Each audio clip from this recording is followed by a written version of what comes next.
नमस्कार दोस्तों, स्वागत है आपका हमारे खास प्रोग्राम 2024 उत्तर प्रदेश के खास पल में। जिंदगी एक सफ़र है, इसमें कुछ खास लम्हे ऐसे होते हैं जो हमेशा हमेशा के लिए हमारे आपके जहन में दर्ज हो जाते हैं। आज हम साथ मिलकर 2024 के ऐसे ही कुछ खास लम्हों को याद करेंगे जो उत्तर प्रदेश की धरती पर लिखी गई एक खास कहानी बन गए। ये कहानी है उन सपनों की जो यहाँ देखे गए, उन चुनौतियों की जो यहाँ झेली गई और उन जीत के पलों की जो हर एक उत्तर प्रदेश वासी के दिल को गर्व से भर गए। ये कहानी है विकास के उन कड़ियों की जो हमारे जीवन को आसान बना गए। तो चलिए शुरू करते हैं बातें यूपी की के ईयर एंडर स्पेशल प्रोग्राम को। लेते हैं पहली खबर जो कि जुड़ा हुआ है आल गर्ल्स सैनिक स्कूल से। 1 जनवरी 2024 को रक्षा मंत्री राजनाथ सिंह ने मथुरा के वृंदावन में संविद गुरुकुलम गर्ल्स सैनिक स्कूल का उद्घाटन किया। ये भारत का पहला पूर्णतः लड़कियों वाला सैनिक स्कूल है जिसमें लगभग 870 छात्राओं को प्रवेश मिला है। ये स्कूल एक पहल का हिस्सा है जिसके तहत राज्य और केंद्र शासित प्रदेशों में गैर सरकारी संगठनों यानी एनजीओज, निजी और राज्य सरकारों के सहयोग से 100 नए सैनिक स्कूल स्थापित किए जा रहे हैं।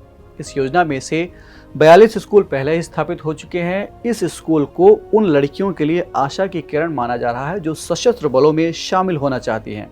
2019 में मिजोरम में सैनिक स्कूल छिंगशिप के पायलट प्रोजेक्ट की सफलता के बाद रक्षा मंत्री ने लड़कियों के लिए सैनिक स्कूलों में प्रवेश की मंजूरी दी थी।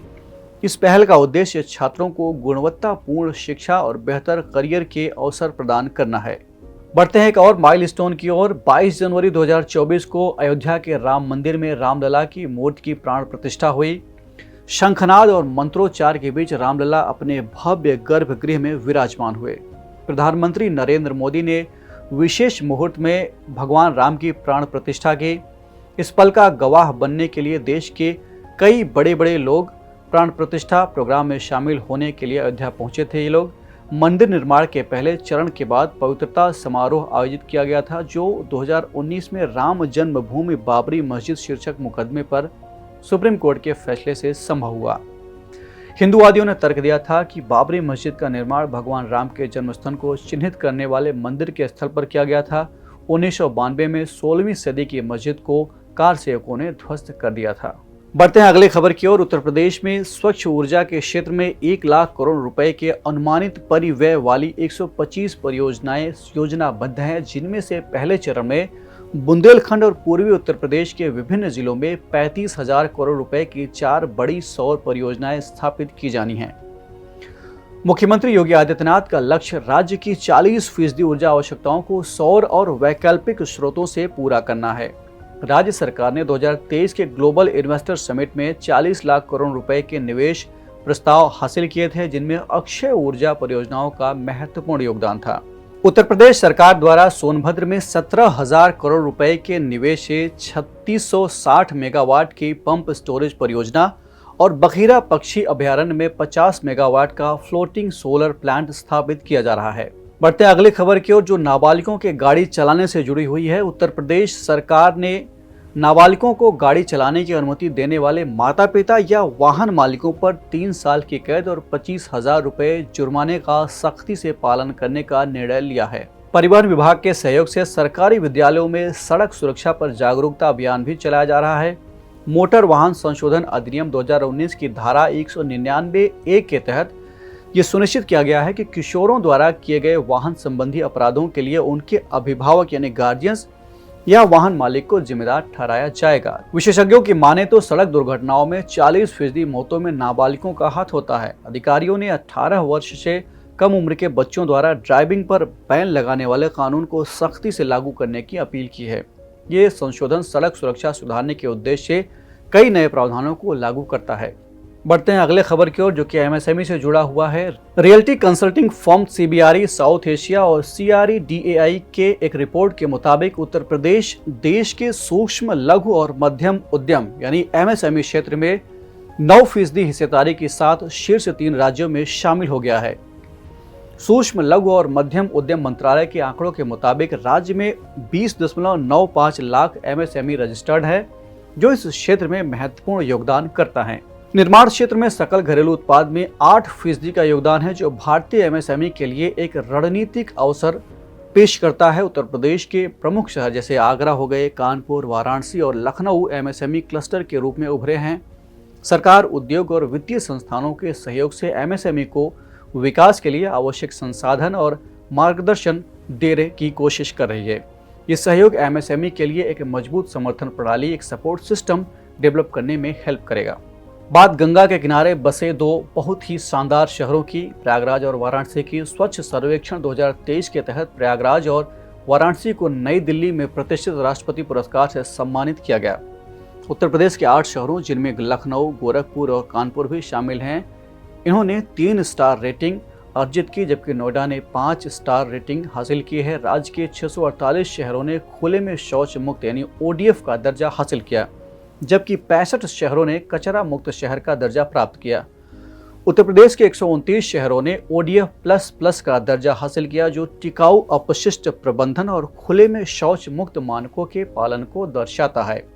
सरकार द्वारा अधिक शहरों को 5 स्टार रेटिंग और 3 स्टार रेटिंग दिलाने के प्रयास जारी हैं।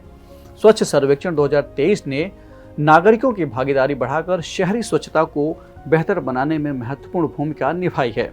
बढ़ते हैं एक और खबर की ओर, जिसके लिए यूपी की तारीफ की जानी चाहिए। दरअसल नीति आयोग द्वारा जारी भारत में बहुआयामी गरीबी 2005-06 पेपर के मुताबिक उत्तर प्रदेश ने पिछले 9 सालों में बहुआयामी गरीबी यानी मल्टी डायमेंशनल पॉवर्टी से अधिकतम संख्या में लोगों को बाहर निकालने में प्रमुख राज्य के रूप में अपना नेतृत्व बनाए रखा है, यानी अग्रणी भूमिका निभा रहा है यूपी लोगों को गरीबी रेखा से ऊपर बनाने में। रिपोर्ट के मुताबिक यूपी में 5.94 करोड़ लोग MDP यानी मल्टी डायमेंशनल पॉवर्टी से बाहर आए हैं। वर्ष 2015-16 में 37.68% से घटकर 2022-23 में यह आंकड़ा 17.40% हो गया है।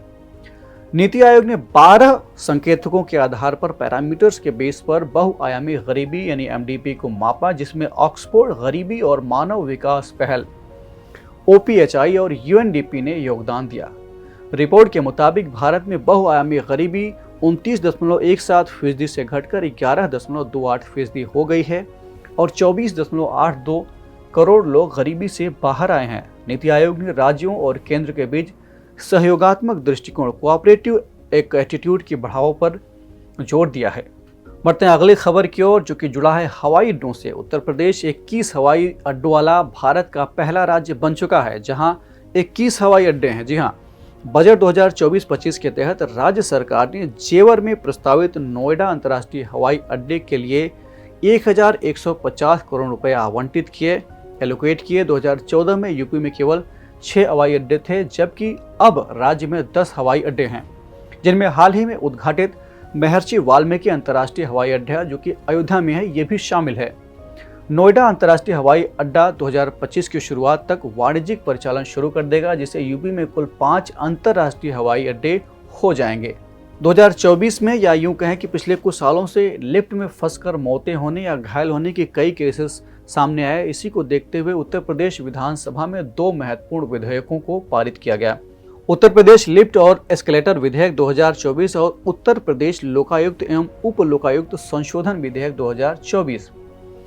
इन विधेयकों के तहत ऊर्जा विभाग की मंजूरी के बिना लिफ्ट और एस्केलेटर नहीं लगाए जा सकेंगे। इसके अलावा यदि इनके रिपेयरिंग नहीं कराई जाती या पैरामीटर्स की अनदेखी की जाती है तो संबंधित मालिक या संस्था पर जुर्माना लगाया जाएगा। सार्वजनिक स्थानों पर लिफ्ट और एस्केलेटर लगाने के लिए रजिस्ट्रेशन जरूरी होगा और इन्हें हर 5 साल में रिन्यू कराना होगा। वहीं लोकायुक्त संशोधन विधेयक में लोकायुक्त और उप लोकायुक्त के कार्यकाल को 8 से घटाकर 5 साल और आयु सीमा को 70 वर्ष कर दिया गया है। इन विधेयकों से न केवल सुरक्षा में सुधार होगा, बल्कि उम्मीद है कि भ्रष्टाचार विरोधी व्यवस्था भी सशक्त बनेगी। अग्निशमन के मामले में भी यूपी ने एक महत्वपूर्ण उपलब्धि हासिल की है। हुआ यूं कि उत्तर प्रदेश के मुख्यमंत्री योगी आदित्यनाथ ने एक कार्यक्रम में घोषणा की थी कि राज्य तहसील स्तर पर फायर स्टेशन बनाने वाला देश का पहला राज्य बनेगा, यानी उत्तर प्रदेश। इस कार्यक्रम में मुख्यमंत्री ने वर्चुअली 38 नए फायर स्टेशनों का उद्घाटन और शिलान्यास किया। मुख्यमंत्री ने यह भी बताया था कि राज्य में UP fire and emergency services की स्थापना 1944 में हुई थी और 2017 तक केवल 288 फायर स्टेशन थे, जबकि पिछले 7 सालों में 70 से अधिक नए फायर स्टेशन स्थापित किए गए हैं।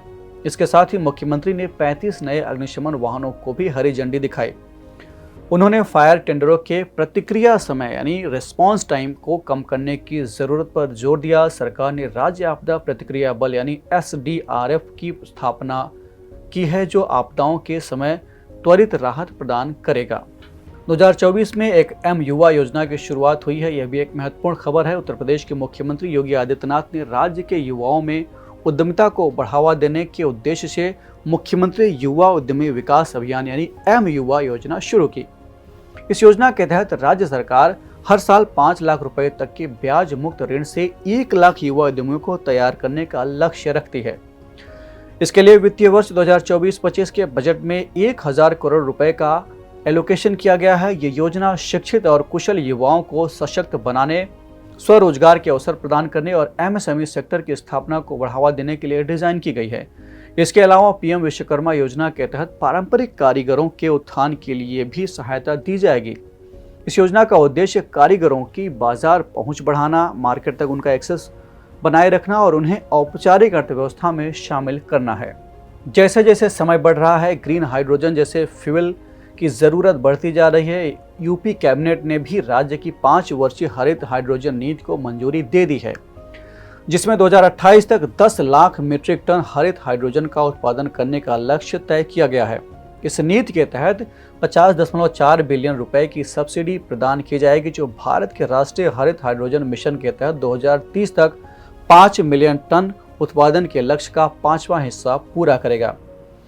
पॉलिसी का उद्देश्य रासायनिक और तेल शोधन जैसी औद्योगिक प्रक्रियाओं में ग्रे हाइड्रोजन की जगह ग्रीन हाइड्रोजन का प्रोडक्शन बढ़ाना है। साथ ही फास्ट ट्रैक पर्यावरण अनुमति और भूमि पट्टा योजनाओं के माध्यम से निवेशकों को जो इन्वेस्ट करने की चाहत रखते हैं उनको प्रोत्साहित किया जाएगा।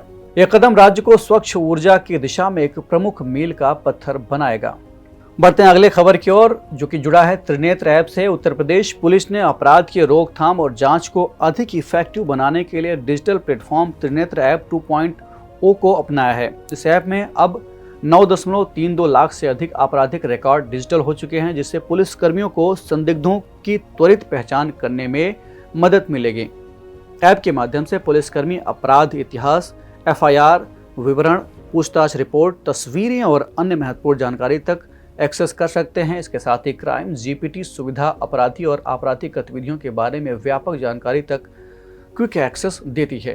त्रिनेत्र 2.0 में चेहरे की पहचान और फोटो लिंकिंग तकनीक की मदद से लापता व्यक्तियों का पता लगाने और उनके परिवारों के साथ पुनर्मिलन की प्रक्रिया को भी ईजी बनाया गया है। यह कदम राज्य में कानून व्यवस्था को और भी मजबूत बनाएगा, ऐसा उम्मीद है। GI टैग के मामले में भी यूपी ने एक महत्वपूर्ण उपलब्धि हासिल की है। उत्तर प्रदेश ने भारत में सबसे अधिक 75 भौगोलिक संकेतक यानी GI टैग वाले उत्पादों के साथ अपना स्थान बरकरार रखा है। इसमें काशी की प्रसिद्ध तिरंगी barfi, Banaras metal casting craft, Lakhimpur Kheri की थारू कढ़ाई, बरेली बेंत एवं बांस शिल्प, बरेली जरदोजी शिल्प और Pilkhuwa hand block print textile शामिल हैं। GI टैग से उन उत्पादों की पहचान और सुरक्षा सुनिश्चित होती है, जिससे न केवल इनकी मौलिकता बनी रहती है बल्कि ये अन्यथा नकल से भी बचाते हैं। उत्तर प्रदेश 75 GI उत्पादों के साथ सबसे अग्रणी राज्य बन गया है, जबकि तमिलनाडु 58 GI उत्पादों के साथ दूसरे स्थान पर काबिज है। कॉम्पिटिटिव एग्जाम के लिहाज से भी ये साल काफी विवादित रहा। उत्तर प्रदेश सरकार ने सार्वजनिक परीक्षाओं में पारदर्शिता और अनुशासन सुनिश्चित करने के लिए उत्तर प्रदेश सार्वजनिक परीक्षा अध्यादेश 2024 को मंजूरी दी। इस अध्यादेश के तहत पेपर लीक या परीक्षा में गड़बड़ी करने वालों को 2 साल से लेकर आजीवन कारावास की सजा और 1 करोड़ रुपए तक का जुर्माना होगा। अध्यादेश के मुताबिक परीक्षा प्रभावित होने पर वित्तीय नुकसान की भरपाई सर्वर गैंग से की जाएगी और गड़बड़ी करने वाली कंपनियों को हमेशा के लिए ब्लैक लिस्ट कर दिया जाएगा। साथ ही अपराधियों की संपत्ति कुर्क करने का भी प्रावधान है। ये कानून लोक सेवा आयोग, UPSSB बोर्ड और विश्वविद्यालय परीक्षाओं के साथ साथ भर्ती व प्रवेश परीक्षाओं पर लागू होगा। धर्मांतरण का मुद्दा भी इस साल काफी छाया रहा। उत्तर प्रदेश विधानसभा ने उत्तर प्रदेश विधि विरुद्ध धर्म संपरिवर्तन प्रतिषेध संशोधन विधेयक 2024 को पारित किया। इसमें विशिष्ट परिस्थितियों में दोषी सिद्ध होने पर अधिकतम आजीवन कारावास की सजा का प्रावधान किया गया है। इस विधेयक में धोखाधड़ी या जबरन धर्म परिवर्तन के मामलों में कड़े प्रावधान हैं। यदि धर्म परिवर्तन धमकी, विवाह का वचन या साजिश के तहत कराया जाता है तो इसके लिए 20 वर्ष का कारावास या आजीवन कारावास की सजा का प्रावधान है। इसके तहत धर्म परिवर्तन से संबंधित मामलों में किसी भी व्यक्ति को एफआईआर दर्ज कराने की अनुमति है। विधेयक में इस अपराध को संज्ञेय और गैर जमानती अपराध भी बनाया गया है। यदि कोई व्यक्ति अपनी इच्छा से विवाह के लिए धर्म परिवर्तन करना चाहता है तो उसे 2 माह पहले ही डिस्ट्रिक्ट कलेक्टर के सामने आवेदन करना होगा। बढ़ते हैं अगली खबर की ओर। भाई, सोशल मीडिया का जमाना है। ये खबर भी आप सोशल मीडिया के माध्यम से ही देख पा रहे हैं, सुन पा रहे हैं, तो जुड़ा है इसी से। हाल ही में उत्तर प्रदेश मंत्रिमंडल ने राज्य में सोशल मीडिया की सामग्री को विनियमित करने के लिए एक नई सोशल मीडिया पॉलिसी को मंजूरी दी है। इस पॉलिसी के तहत सोशल मीडिया इन्फ्लुएंसर अब सरकार की योजनाओं और पहलों को साझा करके हर महीने 8 लाख तक की आय अर्जित कर सकते हैं। इसके अलावा राज्य सरकार विदेशों और देश के विभिन्न हिस्सों में रहने वाले निवासियों को रोजगार उपलब्ध कराने का भी प्रयास करेगी। पॉलिसी में एक्स, फेसबुक, इंस्टाग्राम और यूट्यूब को सब्सक्राइबर और फॉलोअर्स के आधार पर 4 श्रेणियों में विभाजित किया गया है, जिसमें अधिकतम भुगतान सीमा भी निर्धारित की गई है। इसके साथ ही आपत्तिजनक सोशल मीडिया सामग्री जैसे राष्ट्र विरोधी या फेक न्यूज के खिलाफ सख्त कार्रवाई की जाएगी। राज्य सरकार ने इन विज्ञापनों को संभालने के लिए वी फॉर्म नामक एक डिजिटल एजेंसी भी सूचीबद्ध की है। अगली खबर जुड़ी है अयोध्या से। अयोध्या में 5000 की आबादी वाले प्रत्येक गांव को आदर्श सौर गांव के रूप में विकसित किया जाएगा, जिसका लक्ष्य 50,000 सौर घर स्थापित करना है। प्रधानमंत्री सूर्य घर योजना के तहत अयोध्या को एक और शहर में बदलने के लिए 50,000 घरों को सौर पैनलों से सुसज्जित किया जाएगा। आदर्श सौर गांव योजना में 42 गांवों का चयन किया जाएगा, जिनमें प्रत्येक परिवार को 1 किलोवाट सौर पैनल के लिए 65,000 रुपए की लागत आएगी, जिसमें से 30,000 रुपए केंद्र सरकार और 15,000 रुपए राज्य सरकार द्वारा अनुदानित किए जाएंगे। सौर पंप लगाने वाले किसानों को पीएम कुसुम योजना के तहत अतिरिक्त अनुदान मिलेगा। केंद्र सरकार ने प्रत्येक गांव के लिए 1 करोड़ रुपए आवंटित किए हैं। यह योजना कृषि क्षेत्र में सौर ऊर्जा का उपयोग बढ़ाने और पर्यावरणीय सुधार को बढ़ावा देने के लिए महत्वपूर्ण कदम है। जब से योगी सरकार सत्ता में आई है तब से बुलडोजर जस्टिस भी खासा चर्चा में रहा। सुप्रीम कोर्ट ने इस बुलडोजर जस्टिस की आलोचना करते हुए कहा था कि किसी भी व्यक्ति या उनके परिवार पर आपराधिक आरोपों के आधार पर संपत्ति को ध्वस्त करना कानून के शासन और उचित प्रक्रिया का उल्लंघन है। ये प्रथा उत्तर प्रदेश, दिल्ली, मध्य प्रदेश और अन्य राज्यों में प्रचलित है, जहां दंगों या आपराधिक मामलों के संदिग्धों की संपत्तियां बिना पर्याप्त जांच पड़ताल के ध्वस्त कर दी जाती हैं। सुप्रीम कोर्ट ने इस प्रथा पर सख्त रुख अपनाते हुए संबंधित पक्षों से सुझाव मांगे हैं और इसे रोकने के लिए राष्ट्रीय दिशा निर्देश तैयार करने की आवश्यकता बताई है। अदालत ने पुनर्वास, न्यायिक समीक्षा और मुआवजे की अनिवार्यता पर जोर दिया, जिससे मानवाधिकारों की सुरक्षा सुनिश्चित हो सके। यह कदम कानून के दुरुपयोग को रोकने और प्रभावित व्यक्तियों को न्याय दिलाने की दिशा में महत्वपूर्ण माना जा रहा है। बढ़ते हैं आज के इस एपिसोड के अंतिम खबर की ओर, जो कि जुड़ा हुआ है अलीगढ़ मुस्लिम यूनिवर्सिटी से। सर्वोच्च न्यायालय ने हाल ही में अलीगढ़ मुस्लिम विश्वविद्यालय यानी एएमयू के अल्पसंख्यक दर्जे को लेकर महत्वपूर्ण फैसला सुनाया। अदालत ने 1967 के संविधान पीठ के उस फैसले को खारिज कर दिया, जिसमें कहा गया था कि एएमयू को अल्पसंख्यक संस्थान नहीं माना जा सकता। अदालत ने स्पष्ट किया कि अल्पसंख्यक समुदाय द्वारा स्थापित किसी भी संस्था को अल्पसंख्यक शैक्षणिक दर्जा मिल सकता है, चाहे उसकी स्थापना कानूनी प्रावधानों के तहत हुई हो। साथ ही ये भी कहा गया है कि अल्पसंख्यक दर्जा केवल समुदाय विशेष तक सीमित होने पर निर्भर नहीं करता। अनुच्छेद 30 क्लास 1 का हवाला देते हुए अदालत ने कहा कि अल्पसंख्यकों को अपने सांस्कृतिक और शैक्षिक अधिकारों की रक्षा का पूरी तरह से अधिकार है। इससे पहले इलाहाबाद हाई कोर्ट ने 2006 में एएमयू के अल्पसंख्यक दर्जे को खारिज कर दिया था, जिसे अब सुप्रीम कोर्ट ने पलट दिया है। तो दोस्तों, ये था 2024 का सफर, जो उत्तर प्रदेश के लिए यादों से भरा, सीखों से भरा और नए सपनों से भरा रहा। आप सभी का साथ और प्यार ही हमें आगे बढ़ने की ताकत देता है। अगले साल नए जज्बे के साथ मिलेंगे, नए सपने देखेंगे, नए उत्तर प्रदेश की बात करेंगे। तब तक के लिए खुश रहिए, सुरक्षित रहिए और हमेशा अपने यूपी पर गर्व कहिए। नए साल की ढेर सारी शुभकामनाएं आपको। जय हिंद।